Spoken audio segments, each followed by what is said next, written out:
Doctor BR Ambedkar రచించినటువంటి భారత రాజ్యాంగం ప్రకారం ఎన్నికలు జరిగిన తర్వాత ఎన్నికైనటువంటి ప్రభుత్వం ప్రజలకు ఇచ్చినటువంటి వాగ్దానాలను నెరవేర్చడంలో ఘోరంగా వైఫల్యం చెందినటువంటి ప్రభుత్వం తెలుగుదేశం పార్టీ దాని కూటమి ప్రభుత్వంగా చరిత్రలో స్థిరస్థాయిగా నిలబడే పరిస్థితులు వాళ్ళ ఈ రాష్ట్రంలో కనిపిస్తూ ఉన్నాయి.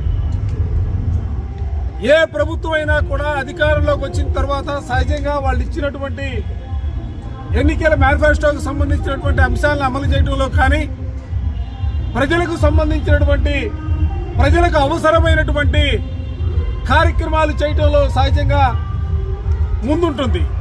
కానీ దురదృష్టం 40 సంవత్సరాల రాజకీయ ఇండస్ట్రీ, 4వసారి ముఖ్యమంత్రి చంద్రబాబు నాయుడు నేతృత్వంలో ఈ రాష్ట్రంలో ఎక్కడా కూడా ప్రజాస్వామ్యబద్ధంగా పరిపాలన చేస్తున్నటువంటి పరిస్థితి లేదు. ఎన్నికల మేనిఫెస్టోను అమలు చేస్తున్నటువంటి పరిస్థితి లేదు.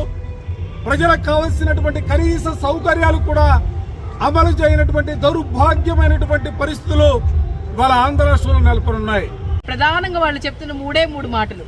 మేమేమో పెన్షన్ ఇచ్చాము, రాష్ట్రం మొత్తం 4,000 చెప్పాము, 4,000 ఇచ్చామని చెప్తున్నారు. కానీ దీంట్లో ఇంకొక వాగ్దానం కూడా వాళ్ళు చేశారు. బీసీలు 50 సంవత్సరాలు దాటిన ప్రతి ఒక్క మహిళకి మరి పెన్షన్ ఇస్తానని చెప్పారు. అదేమి పోయింది అది.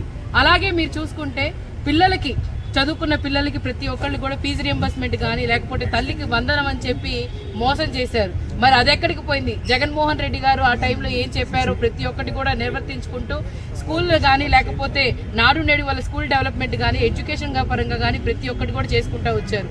అలాగే ప్రధానంగా అన్న క్యాంటీన్ అని చెప్పి చెప్తున్నారు. అన్నా క్యాంటీన్ లో ఆ స్కీమ్ లో ఎంత స్కామ్ జరుగుతుందో ప్రతి ఒక్కళ్ళకి కూడా తెలుసు. మరి ఇవన్నీ వాళ్ళు చెప్పేవి అన్ని స్కీములే కానీ ఎక్కడ చూసినా ఆ స్కీమ్ అమలు అవటం వదిలేయండి కానీ దానివల్ల స్కామ్లు మాత్రం బాగున్నారు. మేము మోసపోయాము, ఈ ప్రభుత్వం వల్ల మేము మోసపోయామని చెప్పి ప్రతి ఒక్కరు చెప్తున్నారు.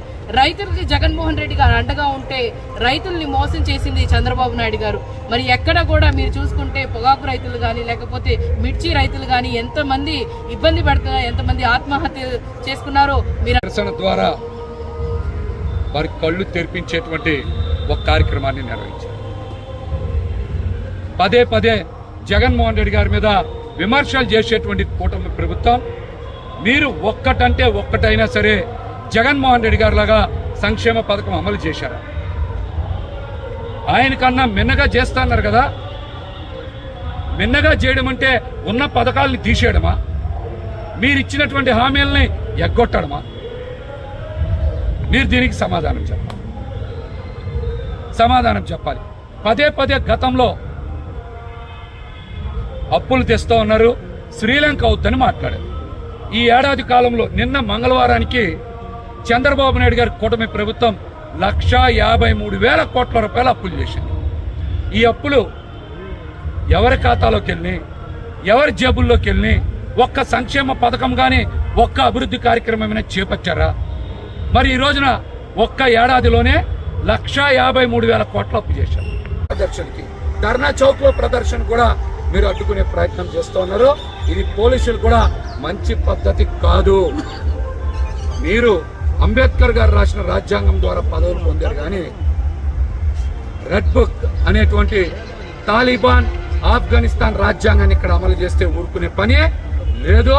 ఆంధ్రప్రదేశ్ లో ఆఫ్ఘనిస్తాన్దో తాలిబాన్దో రెడ్ బుక్ రాజ్యాంగమో అమలు చేస్తే ప్రజలు ఊరుకోరు, తిరగబడతారని కూడా హెచ్చరిస్తారు.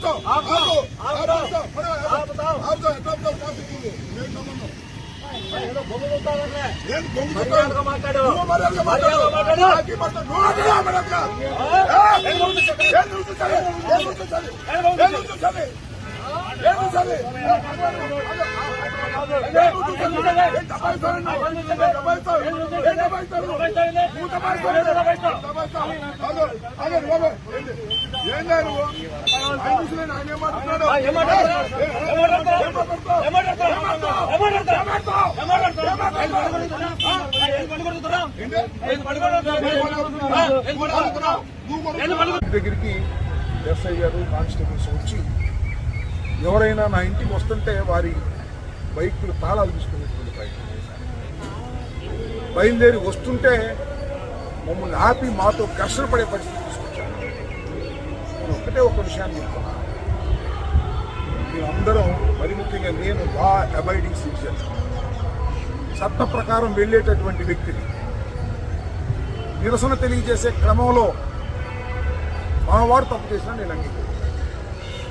ఒక పద్ధతి ప్రకారం మేము ఏది అనుకున్నామో దాని ప్రకారం జరపాలని మేము అనుకుంటే మా ముక్కు గోపుతున్నారు, మాతో ఘర్షణ పడేటటువంటి పరిస్థితి తీసుకొస్తున్నారు. అందరు పోలీసులు కాదు, చంద్రబాబు చెంచాలు ఇక్కడ కొంతమంది ఉన్నారు, లోకేష్ చెంచాలు ఇక్కడ కొంతమంది ఉన్నారు.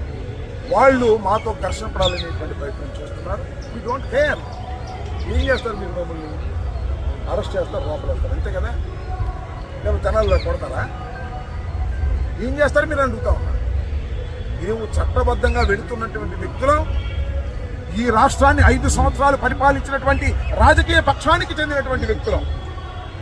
మేము ఒక పద్ధతి ప్రకారం నిరసన ప్రజాస్వామ్యంలో తెలియపరుస్తూ ఉంటే ఈ రకమైనటువంటి ఒత్తిళ్లు దుశ్చర్యలకు పోలీసులు కాకి బట్టలు వేసుకుని ప్రవర్తించడం సరైనటువంటి విధానం కాదని వారికి హెచ్చరిక చేస్తున్నారని కూడా ఈ సందర్భంగా అడ్డం పెట్టుకుని మా దగ్గర కాపలా పెట్టి మాతో ఘర్షణ పెట్టి మా మీద కేసులు పెట్టి మా వాళ్ళని కొట్టించి అనచాలని చూస్తున్నారు కదా. అనిచిన కొద్దిగా చూస్తుంటాయి. ఇవాళ చూడు, ఐ నెవర్ ఎక్స్పెక్టెడ్.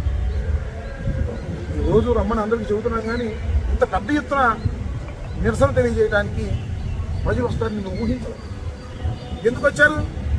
మీ మీద కక్ష, మీరు చేయలేదనేటువంటి బాధ.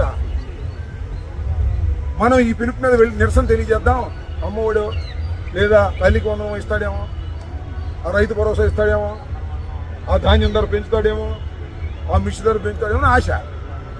నిరసన తెలియజేయడం ద్వారా మీకు వార్నింగ్ ఇస్తున్నారు చంద్రబాబు నాయుడు గారు, గుర్తుపెట్టుకో. 4 సంవత్సరాల దాకా నువ్వే ఉంటావు.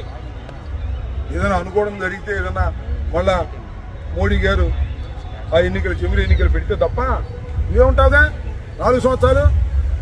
1 సంవత్సరం అయింది, గుర్తు తెచ్చుకో. ఆ మిగతా 4 సంవత్సరాలు అయినా జాగ్రత్తగా పరిపాలన చేయమని వార్నింగ్ ఇచ్చారు. చంద్రబాబు రాజ్యం కాదు, ఆచరణలోనే కాదు, ఇక్కడైనా ఆపేవాళ్ళు. ఇన్ని చోట్ల ఆపి ఇళ్లలోనే పెట్టి అదేం జరగలేదు, వెన్నుపోటు దినోత్సవానికి జనం రాలేదు అని సంతృప్తిపడాలి అనుకుంటామేమో. నీ చాప కిందకి నీళ్ళు వస్తుంది చంద్రబాబు, తెలుసుకో. తెలియగలవుడి కదా నువ్వు. వెన్నుపోటు పొడిచి అధికారంలోకి వచ్చావు కదా, వాస్తవాలు తెలుసుకుంటే మంచిది. తెలుసుకోలేదు నీ కర్మ. పోలీసుల్ని అడ్డం పెట్టుకొని రాజ్యం చేయాలనుకున్న వాడు ఆంధ్ర రాష్ట్రంలోనే కాదు, ఈ దేశంలోనే కాదు, ప్రపంచంలోనే ఎవ్వడు బ్రతికి బట్ట కట్టలేదు అనే విషయాన్ని దయచేసి తెలుసుకో. చాలంతే, అంతా అర్థమైపోతుంది. ఓకే సార్, మీ ఎజెండా అయితే ఇట్లా ఉంది, మీ ఎజెండా ఇలా ఉంది, మీ ఎజెండా అయితే ఇప్పుడు పరిస్థితి ఇలా ఉంది. కానీ వెన్నుపోటు చేసే అర్హత మీకు లేదంటూ నేను నుంచి సోషల్ మీడియాలో కానీ ఎవరనేది టీడీపీ అంటుంది. మా టీడీపీ వాళ్ళు వెన్నుపోటు దినాన్ని చేసే అర్హత మాకుందని ఒప్పుకుంటారా? ఒప్పుకోరు. ఇంకా ఫాలోగా ఒప్పుకుంటారు. వాళ్ళ గురించి పెద్ద సీరియస్గా పట్టుకున్నాం. ఇక్కడ వెన్నుపోటు అంటే వాళ్ళు ఎక్కడికో పుచ్చుకుంటాం. మా చంద్రబాబు నాయుడు గారు వెన్నుపోటు అంటున్నారు, నిజమే కదా, నమ్ముతారేమో జనం అని భయం వాళ్ళకి. ఖచ్చితంగా చంద్రబాబు నాయుడు రాజకీయం అంతా కూడా వెన్నుపోటే. ఇది వాస్తవం.